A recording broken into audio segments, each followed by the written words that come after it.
Welcome to Not Milk Never Milk. Subscribe if you're lactose intolerant. In this video, I will explain how to use New Gemini, updated. Open the Gemini app, sign in, and enable permissions so features work smoothly. Start by selecting the model type and adjust creativity sliders for tone. Use short, clear prompts and add context like goals or examples. Test responses and refine prompts until results match your needs, then save settings as a preset to speed up future sessions. Write prompts that tell Gemini exactly what you want and why, then include examples if possible.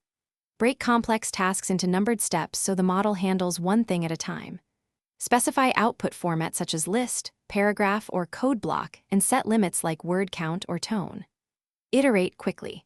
Tweak prompt wording, rerun, and compare outputs until Gemini delivers consistent, useful results tailored to your workflow. If you're enjoying this, please subscribe and like, it really helps.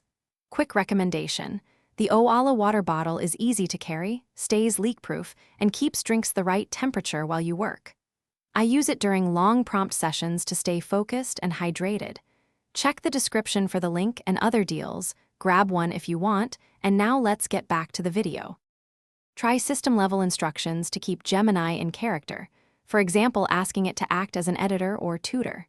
Feed relevant context, such as previous messages, documents, or code to get accurate summaries and edits. Use multimodal features by uploading images when visual analysis helps. For repetitive work, create prompt templates and save them as presets, which boosts consistency and saves time across similar projects and tasks. Thanks for watching. If this was helpful, leave a like and consider subscribing. See you next time.